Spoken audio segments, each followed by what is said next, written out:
Hello guys, welcome to day 17. We're going to start with a bit warm up and then we complete our exercise. On our warm up, we're going to twist.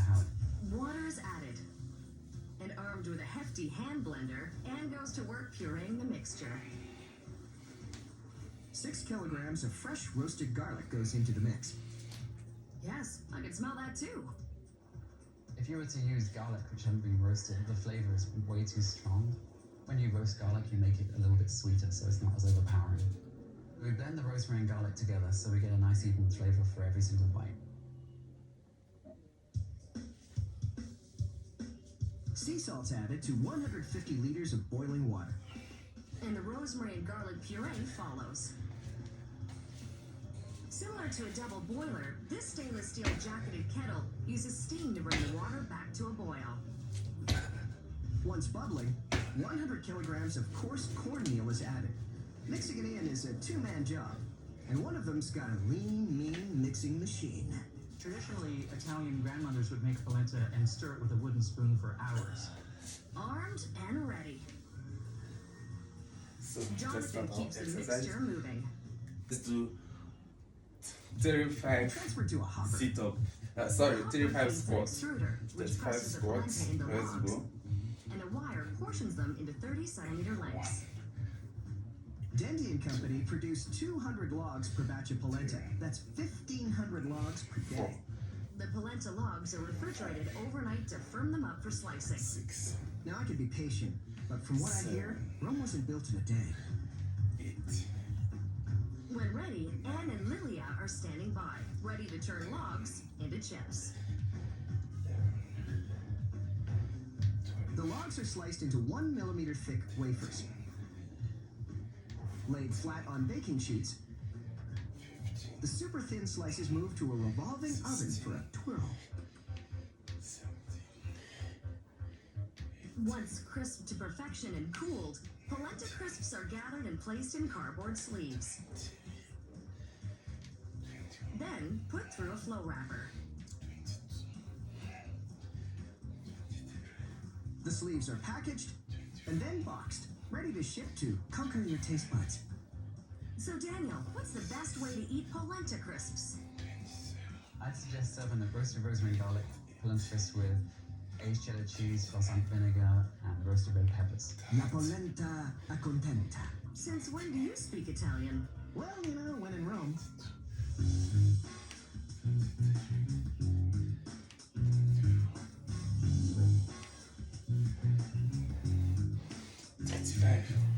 It doesn't get more Canadian than the sweet. do 1 minute plank. Having it on the pancakes while having it in syrup, in cereal. This maple magic takes place for Dell's Pastry at this Toronto, Ontario facility. First, a simple dough is made with butter, yeast, then a mixture of starches and baking powder. Sugar is added, and egg. Then it gets a quick mix. Flour is transferred from a large storage vat straight into the mixer. Water is added to loosen things up. It's a maple party. Everyone should relax. I know I'm relaxed because a maple Danish is headed my way. And the dough is relaxed because it gets kneaded together for 14 minutes. Up to 23 batches of dough is made in one day. That's a lot of Danishes. Once the dough is ready, it's dumped into an extruder, which chunks the dough into smaller pieces. And feeds them through rollers, flattening them into one long sheet. That's Meanwhile, 1 minute. blocks of butter. Let's Rollers do are as slow as 20 molasses, bicycle or in crunches. this case, maple syrup. Hey, but don't 20. worry, the Danishes are worth the wait. I'm waiting. Now, while you're waiting, the secret to a light and flaky Danish is layers. The dough is neatly folded to create even more layers and rolled out again. This is called laminating. And while the dough keeps on rolling, the maple filling is made. Butter and ground almonds are creamed together in a mixer. That's 20. Then a mixer Do Of the world's maple 60 syrup. jumping Maple jacks. flavor is the Let's essence go. of Canada. Hey, the maple leaf is on the Canadian flag for good reason. mixed together until smooth, and then it's wheeled back for a sweet date with the dough. The filling is pumped to a depositor, which portions it onto the big sheet of dough, where it's spread into a thin layer. A spinning cone neatly folds the dough around the filling. Like an aristocrat in the French Revolution, the dough heads to a guillotine. Where it is cut at a rate of 5,000 slices per hour. The guillotine doesn't behead anybody, but it does chop danishes into nice even pieces. Each danish is added to a pan. And they're sent to a temperature and humidity controlled proofing room. They don't need to prove anything to me. I know they're delicious. Remember the yeast in the dough? Well, it's here that it gets to work. Shipping We are doing cases both and leg onto pallets. forward lunges. We are Ready to be counting sent to 20. mail orders across the country. Hey Tom, how should one tackle one of these in the morning? Make sure you have a nice warm cup of coffee, and combined together they are really awesome. A bit of Canadiana you can enjoy morning, afternoon, or evening. 2, 4, 5, Rice is the main source of food for more than half the world's population. There's 40,000 different varieties of rice and endless ways to prepare them. 7, But for a rich and creamy Alfredo risotto, arborio rice is the only way to go. Lundberg Family Farms has been cultivating rice in the Sacramento Valley for over 75 years. Jessica Lundberg knows her rice and her risotto. We created these box risottos. It was like an introduction for someone who'd never cooked a risotto before. And this may be the only time thinking inside the box might work out in your favor. Everything starts with Ramon. He looks like a cowboy, and that's because he has to corral the rice to the mill. Let's get it mobile on. Yes, sir. Paddy rice is transferred from storage silos to trucks. 6, We call the rice patty rice because it still has the husk or the hole on the outside of it, just like it would have coming out of a rice patty. 8,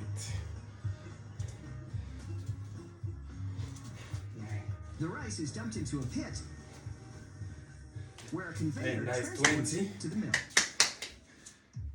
Let's do 60 seconds. Was it? Slope to tray, Let's go. channel away any leftover patty rice.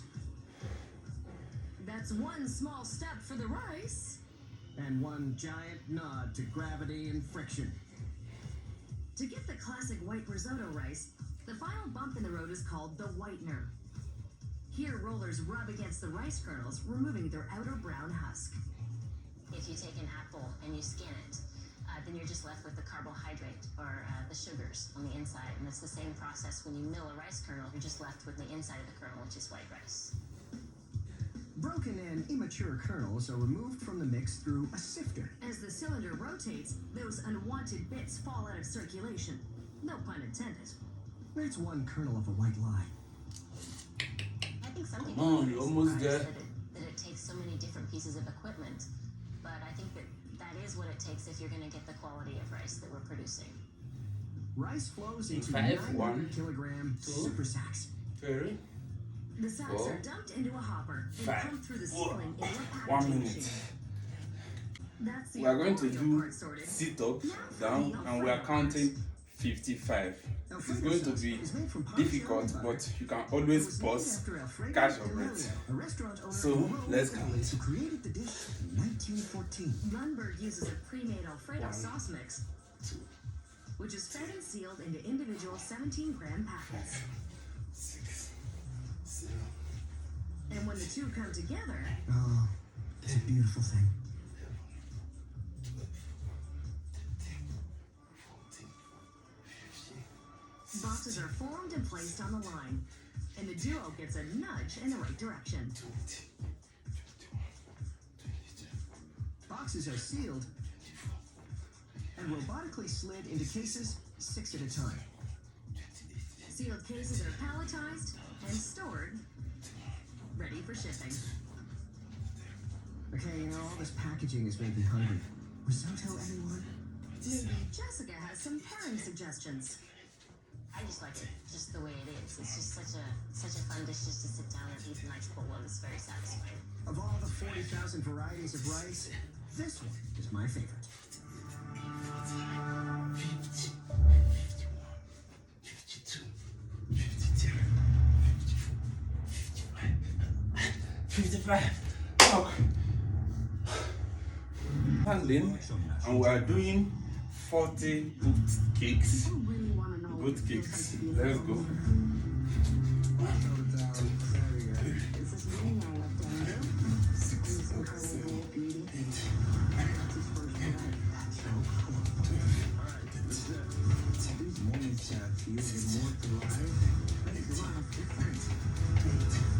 Masterpiece everywhere.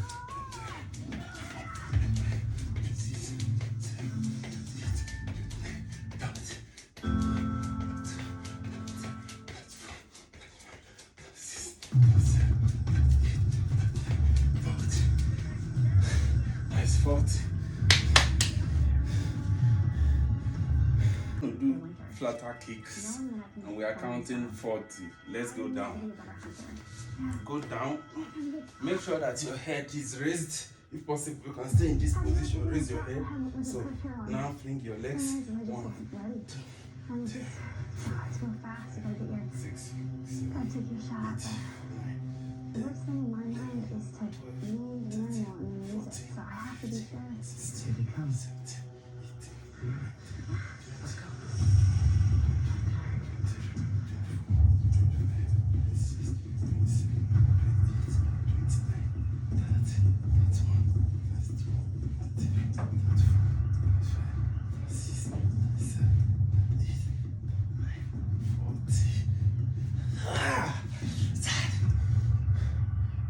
final exercise, we are going to do just 25 push-ups.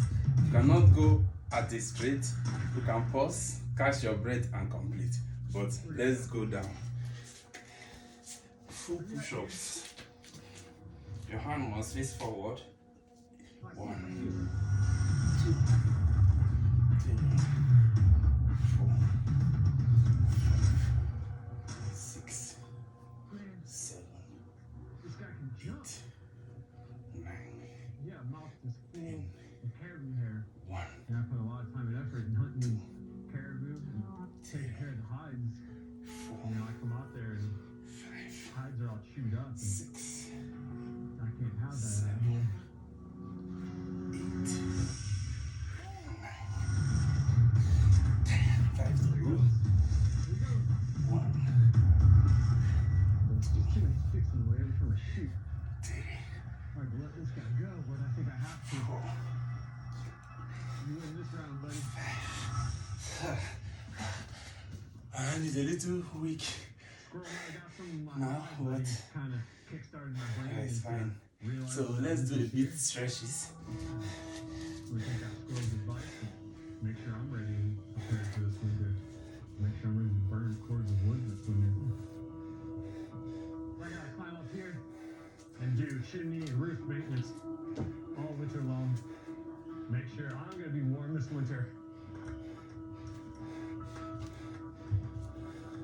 You gotta make sure the stove is clean, it's clear, it's ready to burn. There's a lot of creosote in here, and that's all flammable.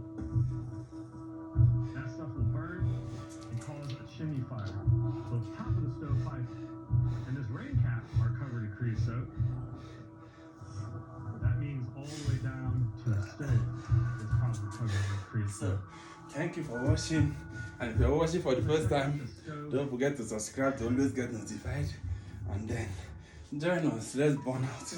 I'm already burning a lot. So you look at this door right here. There's just So chips thank you, of creosote. and hope to see you And this stuff is on our flammable, day you know. 18th. Burns pretty easily.